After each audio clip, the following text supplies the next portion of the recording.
Fala, desanimado, tudo bom? Aqui quem fala é o David Art. E nesse vídeo eu vou falar um pouquinho sobre imagens para o web. Então, qual tipo, qual formato você deve exportar para o web, dependendo do caso. Se é para site, se é para rede social, se é uma animação. Então, eu vou tentar esclarecer aí essas dúvidas quando se trata de exportar imagem para o web. E antes de falar sobre cada tipo, tá, eu vou atentar aqui aos principais, mas eu tenho que falar um pouquinho sobre como funciona uma imagem. Então, além daquela parte que provavelmente você já deve saber, de resolução, de pixels por polegada ou de pontos por polegada, se você for imprimir, eu vou procurar falar de algo que muita gente não sabe, que é da qualidade de compressão. Quando a gente fala de compressão, a gente tem duas características principais, que trata da qualidade e da profundidade de cor. Então, como funciona? Dependendo do método que você utiliza para fazer essa compressão da imagem, você vai ter um método sem perdas de qualidade ou um método com perda de qualidade. No caso aí, é o lossless e o lossy. Então, no primeiro, no lossless, a gente não tem perda de qualidade quando exporta uma imagem. Já no lossy, acontece uma perda de qualidade, ou seja, ele vai comprimir ao máximo aqueles pixels para deixar o arquivo mais leve. E além da qualidade da imagem, do método lossless, do método lossy, você tem que pensar na profundidade de cores. Toda imagem também tem um sistema aí de profundidade de cores, que no caso são Color Index, com até 256 cores, então é um número de cores limitadas, e o Direct Colors, que aí trata de milhares de cores. Normalmente você vai trabalhar com um arquivo aí no máximo até 24 bits, que trata de 16,8 milhões de cores, então é cor pra caramba. Então, dependendo do tipo que você for exportar, você vai utilizar um ou até mesmo pode escolher entre algum desses métodos. Começando com o primeiro arquivo, a gente tem o bitmap, que é o padrão de imagem aí do seu computador. Então ele é universal, aceita em qualquer computador. É o formato mais simples, é o formato mais cru, neutro, default de imagem. Ele não utiliza compressão, ou seja, ele utiliza aquele método lossless, que é sem perda de qualidade. Os arquivos, entretanto, são mais pesados, por isso o bitmap não suporta transparência e ele funciona aí de 1 até 24 bits. Então, um bit seria o preto no branco e o 24 bits até 16 milhões de cores. Lembrando que toda a imagem é formada por pixels. Toda a imagem é formada por um mapa de pixels. Por isso, todos os tipos a seguir derivam do bitmap. Tá? Na verdade, todos os tipos são bitmaps. Só que eles tratam de sistemas de compressão diferentes. Às vezes possibilitando alguma coisa, às vezes não permitindo outra. Tá bom? O primeiro que a gente tem aqui é o GIF. GIF que ele nasceu lá no final da década de 80. Ele é depois do JPEG. E ele veio com uma função de ser um arquivo mais leve mesmo. Até por isso o nome dele aí é formato de intercâmbio de gráficos, alguma coisa assim. Porque a ideia era ter um arquivo mais leve para conseguir transportar, né, para conseguir transferir para outros computadores, para outras pessoas. E ele tem algumas características aí peculiares. Então, a primeira é que ele suporta transparência. Foi o primeiro arquivo aí a suportar a transparência. Ele funciona até 8 bits, ou seja, apenas 256 cores. Até por isso, às vezes, quando você vai salvar uma imagem, uma fotografia, salva como GIF, né? Se for uma fotografia que você tirou do seu celular, da máquina fotográfica, ela tem várias cores, várias nuances. E aí, quando você salva no GIF, fica aquele serrilhado, fica aquelas cores meio que rachadas. Então, é devido a isso, porque o limite dele é apenas 256.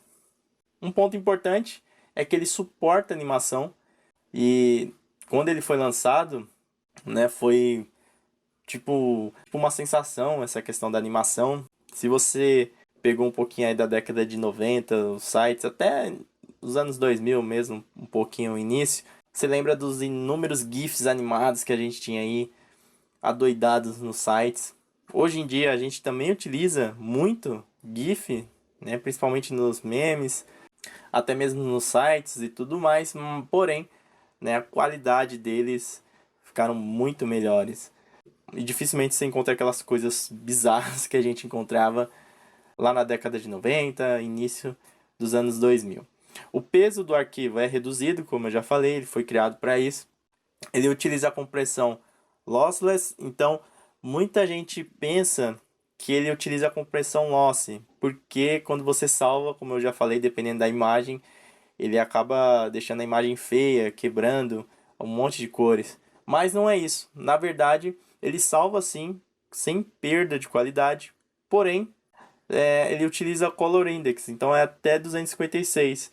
Na verdade, aquelas falhas que você vê não são baixa qualidade, é limitação de cor mesmo, que é do nativo do tipo aí do arquivo. Agora a gente tem o JPEG, que ele é um pouquinho mais antigo, mas também é da década de 80. Ele é o formato universal para o web, assim como o bitmap, ele é aceito em todos os computadores, todos os navegadores. Não que eles não aceitem GIF, PNG, eles aceitam também, mas o JPEG é batata, é de leis. Vai aceitar em todos os dispositivos aí. Até porque ele é o formato mais comum das câmeras fotográficas, principalmente as amadoras, tá? Não estou falando das profissionais, que também salvam em JPEG, mas elas têm outros formatos específicos. E também é o formato da fotografia aí quando você tira do seu celular. Normalmente, ao menos que você altere alguma configuração e o seu celular dê essa opção, vai salvar em JPG ou, como alguns preferem, JPEG. Ele suporta até 24 bits, ou seja, 16 milhões de cores, não suporta transparência, porém ele tem uma perda de qualidade em cada salvamento. Ele utiliza a compressão lossy.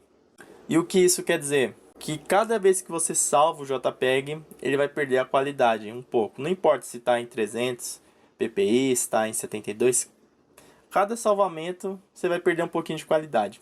Isso porque o JPEG ele tenta agrupar os pixels de forma a criar um grupo, tá? E tentar eliminar aqueles que dê para eliminar, que não vão interferir tanto na visualização da imagem. E esse sistema inteligente de JPEG, tem até alguns que falam que o JPEG ele tira somente aquilo que o olho não consegue ver.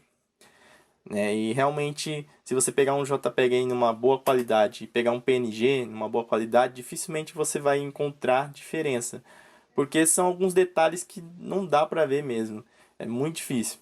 Inclusive essas imagens que às vezes você pode ver no Facebook ou em outra rede social, que está bem pixelizada, está bem estourada, e aí a qualidade dela tá ruim, normalmente é porque muita gente baixou aquela imagem pro computador e depois subiu na página dela, né? Tem muito disso aí em páginas de humor, em páginas em geral, até mesmo de design aí do Facebook. Tipo, surge uma piada, uma imagem legal, você baixa, vai lá, coloca na sua página. Aí a outra página vê, baixa, coloca na página dela. Esse processo aí de baixar, de salvar com o seu logo, de colocar na internet, tudo isso já vai fazendo perder qualidade. Então, quando você vê uma imagem assim é porque ela foi salva muitas vezes. E ele tem o JPEG 200, que é uma variação desse tipo, mas permite salvar sem perda de qualidade. Porém, o peso do arquivo, claro, vai ficar bem maior. Agora a gente tem o PNG, que ele veio como uma alternativa para o GIF. Até por isso ele tem esse nome aí de Portable Network Graphics. Então ele veio com essa questão da portabilidade, de tentar manter a essência do GIF, só que com melhor qualidade. E aí ele suporta 24 bits, então ele saiu daquele 256 do GIF e foi para 24. Mas a gente tem também o PNG 8, né? Quando você vai salvar lá no Photoshop tem o PNG 8, que são 8 bits, você pode salvar também como 256, né? Que no caso aí são cores indexadas. Por utilizar a compressão lossless e por ter direct color, ele tem melhor definição. E você não perde qualidade em cada salvamento do PNG. Inclusive você pode salvar as camadas do PNG. Eu não sei se você já utilizou o Fireworks, o antigo Fireworks da Adobe, mas os arquivos que você gerava lá era em PNG. Então você gerava um arquivo Fireworks com as camadas, que nem o Photoshop mesmo, tá? Tinha várias camadas onde você conseguia editar, só que no final era um PNG. E aí você abriu o PNG, por exemplo, no seu navegador, no seu computador, ele abria só a imagem, como PNG, você não conseguia ver as camadas. Mas aí você colocava ele no Fireworks, você conseguia ver todas as camadas certinhas para você trabalhar. Então ele também tem essa qualidade que você consegue salvar também assim. Claro que por causa de tudo isso, os arquivos tendem a ser mais pesados. E ele tem um suporte à animação através do tipo APNG, que não é um tipo muito comum, que também não tem muito suporte aí, mas que é uma alternativa para animações e que dá para você testar aí, caso você queira fazer alguns testes, algumas experimentações. Agora a gente tem o TIFF, que suporta de 8 até 48 bits, então pensa que 24 você tem 16 milhões, 48 você vai duplicar essa qualidade de cor. Ele utiliza a compressão sem perda de qualidade, porém você não pode convertê-los, né? Ou seja, você pegar um arquivo JPEG e tentar salvar como TIFF não vai rolar. Você pegar um arquivo PNG, um arquivo GIF, tentar salvar como TIFF não vai rolar. Apenas arquivos originais, arquivos que já foram criados como TIFF, foram gerados como TIFF, que você pode salvar, pode exportar desse jeito. E é considerado por muitos como o melhor formato de imagem para se trabalhar. A gente também tem outros formatos, como por exemplo o formato de câmera fotográfica, como quando você tira de uma câmera semi-profissional ou profissional, mas o TIFF pode ser considerado aí um ótimo formato para se trabalhar quando você quer lidar com alta qualidade na imagem, já que ele suporta até 48 bits. Para encerrar, um formato que é pouco conhecido, que é o WebP, que ele é um formato desenvolvido pelo Google. Ele foi lançado em 2010, porém até agora, pelo menos até agora, 2017, ele não pegou, não é muito utilizado. Ele veio com uma alternativa para o PNG, que manteria a mesma qualidade, então ele suporta 24 bits, ele tem uma compressão lossless, porém ele seria mais leve, ele geraria um arquivo mais leve. Mas até agora não caiu muito em uso, não tem tanto suporte assim, e talvez para o futuro pode ser o formato que venha tomar conta aí da web, mas por enquanto não é. E ele suporta animações e, como eu já falei, claro, o objetivo dele é ter a mesma qualidade do PNG ou até superior, porém com arquivos mais leves. E para terminar, eu vou falar de um arquivo que não é bitmap, esse é o único aqui da apresentação de que não é bitmap, que é o SVG. Então, como o próprio nome já diz, ele é um vetor. Ele utiliza de cálculos matemáticos para compor aí a imagem. Por isso ele tem algumas qualidades que as imagens bitmap não têm. Então o SVG é a imagem do tipo vetorial padrão da web. Por se tratar de cálculos matemáticos, por se tratar de vetor, ele é responsivo, ou seja, você consegue diminuir, consegue aumentar, mantendo a qualidade. Você consegue também criar animações de alta qualidade com SVG. Muita gente não sabe disso, mas dá para criar animações com SVG. Ele é estilizável e interativo via CSS. Então, via CSS você consegue mudar cor, consegue alterar a forma do SVG. Você dá uma pesquisada aí na internet, você vai ver muita coisa legal que a galera cria com CSS e SVG, e também interativo. Então a pessoa passa o mouse em cima do SVG, você consegue criar determinadas circunstâncias através de CSS. É rico em detalhes, alta resolução, porque ele não tem essa questão do pixel estourar, né? Você pode ampliar, pode diminuir, que vai manter a qualidade. Foi criado pelo W3C, que é o consórcio que rege os padrões web. Logo, né, tudo é código com SVG. No final, tudo vai ser código. E por isso que você consegue estilizá-lo via CSS tranquilamente. E também por isso que os arquivos são muito leves. A seguir, eu vou abrir o meu Photoshop e vou mostrar para você como você deve exportar em cada situação. Qual tipo funciona melhor em cada situação, tá bom? Então agora no Photoshop, eu estou com os tipos aqui para explicar quando você vai exportar cada um. O primeiro é o JPEG, você vai exportar o JPEG justamente para quando você utilizar fotografias que não precisam de uma alta qualidade. Normalmente na web, dependendo da fotografia, você não vai precisar de uma qualidade excessiva, então dá para você utilizar JPEG, já vai ficar ótimo, a pessoa vai conseguir ver bem e vai ficar um arquivo mais leve. Então, quando você tiver que exportar uma fotografia que não tem transparência, você pode escolher a opção JPEG. E para salvar aqui no Photoshop, basta vir aqui em Arquivo, depois Exportar, Salvar para a web.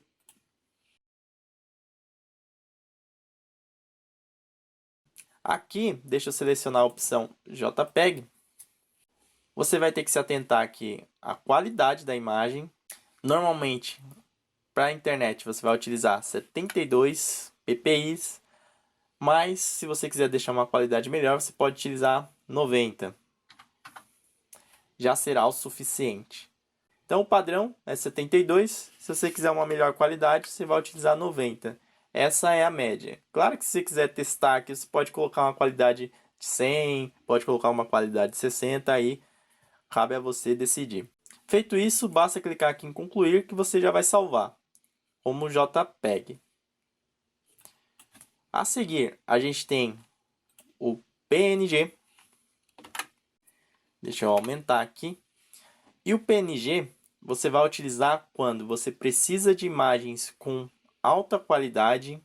Então a imagem principal do seu site é aquela imagem que tem que ter a melhor qualidade possível. Você vai utilizar PNG. Você também vai utilizar o PNG quando você precisar exportar um arquivo que tenha transparência e que precise de uma ótima qualidade de cor. Então, por exemplo, nesse arquivo aqui, deixa eu desabilitar algumas camadas. Você pode ver que tem a transparência e tem o degradê aqui. Esse degradê não funciona bem com 8 bits, não vai funcionar bem com cores indexadas. Eu preciso de mais cores. Para isso eu vou utilizar o PNG. Agora eu vou exportar aqui novamente, eu vou seguir o mesmo caminho, só vou vir aqui no atalho, que é Ctrl Shift Alt S. E aqui nessa janelinha você tem a opção de PNG 8, e aí tem aquela questão do no máximo ser 256 cores. E a outra opção é o PNG 24, que aí você consegue melhor qualidade, mais cores.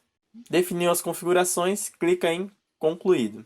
Então você vai utilizar PNG quando você precisar de uma melhor qualidade, uma qualidade superior ao JPEG.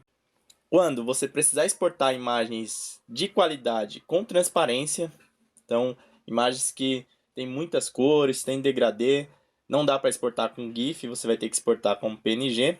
Nem também dá para exportar com PNG 8, tá? PNG 8 é igual ao GIF. Nesses casos você vai ter que exportar sempre com PNG 24.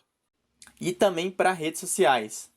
Então, quando você for exportar a sua imagem para a rede social, para o Facebook, para o Instagram, prefira PNG. As redes sociais interpretam o PNG, tá? Eles compilam, o algoritmo lá deles deixa um pouquinho menor, mas a qualidade se mantém. Diferente se você utilizar JPEG. Em algumas redes sociais o JPEG tende a ficar ruim, tá? A qualidade não fica boa. Então sempre prefiro utilizar PNG 24 também para as redes sociais. A seguir a gente tem o GIF. E o GIF você vai utilizar basicamente para isso daqui, para animações. Deixa eu abrir aqui a janelinha de linha do tempo. E você pode ver que esse GIF aqui é uma animação, né? A Marta está dando uma voadora aqui na jogadora da Alemanha. E esse vai ser o principal motivo para você exportar como GIF. Então prefira GIF para exportar animações. Sempre animações você vai exportar como GIF. As redes sociais aí aceitam de boa. E você também pode utilizar o GIF em arquivos específicos, como por exemplo, você quer exportar um arquivo cor chapada. Então você vai exportar esse amarelo aqui, esse retângulo amarelo. Porém, deixa eu desabilitar aqui as camadas. Porém, você quer exportar com o fundo transparente, né? Com as bordas aqui em volta desse retângulo transparente. E aí serão nesses casos que você vai utilizar. Quando são cores sólidas, cores chapadas, que não tem degradê, não tem nuances de cor, não tem muitos detalhes, você pode exportar GIF. Quando você precisar de transparência para esses tipos de imagem que não precisam de muitas cores, você pode utilizar GIF. E principalmente para animações. Para você exportar um GIF, do mesmo jeito, Alt Ctrl Shift S. Agora você vai selecionar o tipo GIF. E aqui, a principal coisa que você tem que se atentar é nessa opção aqui de loop. Se o seu GIF for animado, você tem que deixar essa opção aqui de sempre. Se o seu GIF não for animado, tanto faz você deixar sempre ou uma vez. Porém, se você está fazendo uma animação e se você salvar como aqui opções de loop uma vez, ele vai acontecer a animação. Então o GIF vai executar aí a animação, só que ele vai parar no último frame. Então ele vai parar naquela última imagem e pronto. Se você colocar como sempre, ele vai ficar repetindo. Então ele vai parar, ele vai chegar no último, vai voltar para o primeiro e vai ficar nesse loop. Por fim, a gente tem um SVG. O SVG você vai utilizar aí programas vetoriais como Illustrator, Corel, tanto para criá-lo quanto para exportá-lo. E agora eu vou mostrar o uso dele aqui na web. Então aqui no Shift of Design eu tenho essa página do e-book e o fundo aqui atrás é um SVG. Então eu vou inspecionar aqui o código para você dar uma olhada. Deixa eu achar aqui onde está essa imagem, está aqui na body. Como dá para perceber aqui, deixa eu ver se dá para aumentar o texto.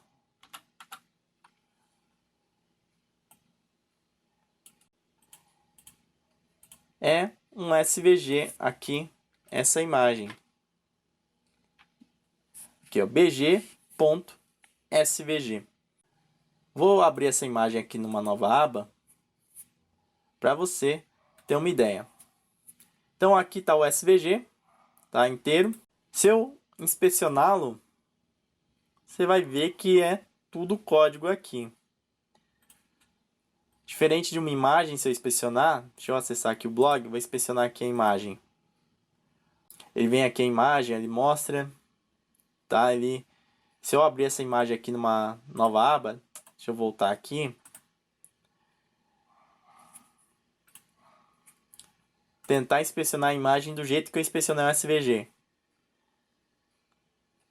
Aí não aparece os códigos, né? Só aparece o link onde está a imagem e o tipo que ela é aqui, no caso, PNG.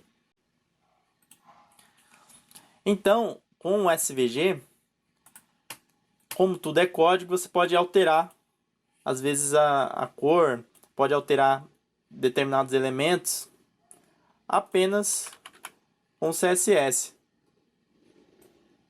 Como eu alterei aqui, por exemplo, a cor da nuvem. E quando você vai utilizar o SVG? Quando você precisa de ícones responsivos, quando eles precisam esticar e diminuir de acordo com a resolução do site, sem perder a qualidade. E aí você vai estudar se você vai utilizar PNG ou SVG. Um exemplo de uso do SVG seria nos logos aí das empresas. Normalmente no site, quando diminui para o celular, você tem que diminuir o logo. De vez se você trocar a imagem ou diminuir a imagem, você pode utilizar o SVG. E aí você pode ampliar, diminuir sem problema nenhum. Mas também você tem N possibilidades. Você pode utilizar para ícones, pode utilizar até mesmo com animações, eu já vi.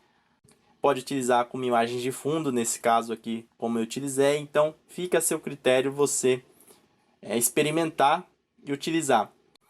Então é isso, se você gostou desse vídeo, se inscreve no canal aqui da Desanimador. Também depois você pode se inscrever aqui no canal do Chif. Curte o vídeo, porque isso ajuda bastante, e compartilha aí com seus amigos. Valeu, forte abraço e até mais!